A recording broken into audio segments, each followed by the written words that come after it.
Welcome back to day 7 of 31 Monsters in 31 Days. Let's see who we're making today.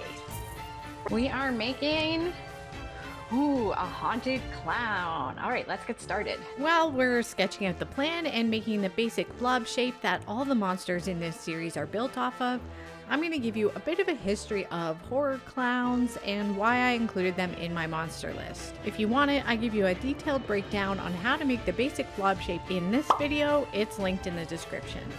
Clowns and jesters have been around for centuries, but the creepy clown as a distinct horror trope became cemented in the 21st century. The modern archetype of the evil clown probably developed from 3 main sources. First, DC Comics introduced their supervillain Joker in 1940. Secondly, the American serial killer John Wayne Gacy became known as the Killer Clown because of his public performances as a clown prior to the discovery of his crimes in the 1970s. Thirdly, in 1980, Stephen King released his horror novel It, where the main antagonist Pennywise is a sewer-dwelling, shape-shifting clown. Killer clowns fit well into Halloween, a holiday that has long embraced masks, mischief, and the interplay of humor and horror. Since the 1980s, clowns have joined vampires, witches, zombies, and werewolves as typical horror film monsters. The creepy clown has become a haunted house and Halloween costume staple.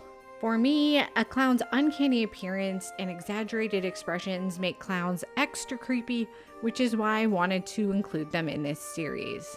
Here's the dry blob. It's got 4 layers of paper mache on it.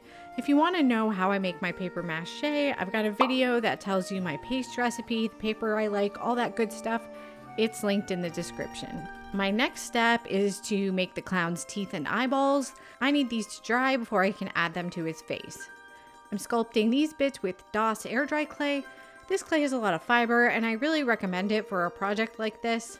I'll leave a link for this clay and my other supplies in the video description. I'm using these 2 frozen yogurt spoons as a mold for our clown's eyeballs. I'm just shoving a ball of clay in there. In a few hours when the clay has set up a bit, I'll pop them out of the spoon so that they can dry all the way. I'm also making him some big pointy teeth. I usually make a few more of these than I think I'll need. I might not end up using all of them. I'm setting these aside to dry. Here are the clay bits all dried. I'm going to give them a light sanding with these nail files I like. They'll be in the supply list in the description too. I like to take the extra step of sanding these down because the teeth and eyes are the first places people will look when they see this sculpture. So I want them to be really smooth. Never forget to protect your lungs while sanding. I'm attaching the eyes to the paper mache blob with hot glue. I'm also going to paint the rough shape of his mouth in black. Now that I know where these key features are going, I'm using some more air dry clay to sculpt a little rubbery nose.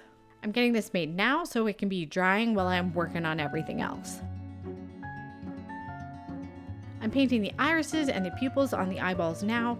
Generally, I like to do this after the eyeballs are attached to the sculpture so that I can make sure the eyes are both looking in the same direction. His eyes were looking a little bit muppety at this point, so I make them a little creepier by dry brushing a bit of red around the edges of each eyeball.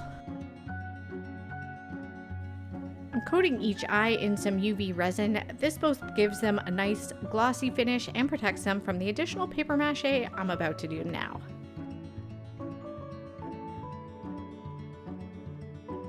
I'm going to use this pink construction paper to make some gums.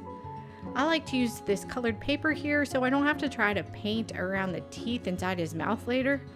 This paper can be a little bit more firm than the brown paper that I usually use, so to make it a bit easier to work with, I'm ripping off all the cut edges, then crumpling and uncrumpling the sheet of paper into a ball a few times. Doing this softens the paper up quite a bit and it makes it a lot easier to work with. Now I'm laying out my teeth in the order I want on my plastic mat here.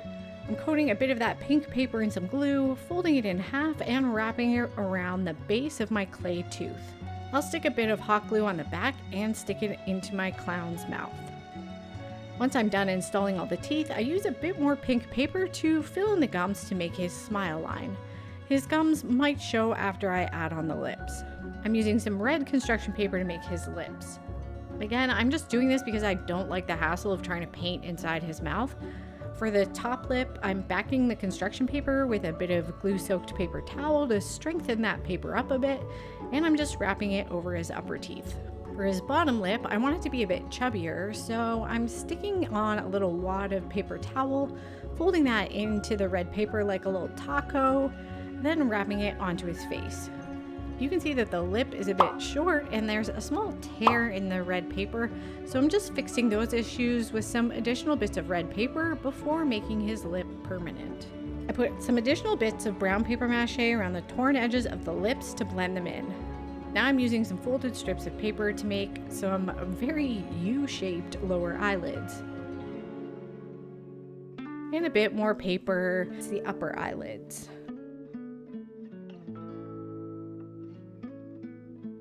Originally, I made these great big ears for this clown, but I'm not liking how they look, so we're gonna make some new ones. Don't worry, I'm gonna save these for another monster I've got coming up. The new ears are much smaller and more true to my original sketch. I made them with a bit of cereal box cardboard and a twist of aluminum foil. And I covered those little ears in some paper mache.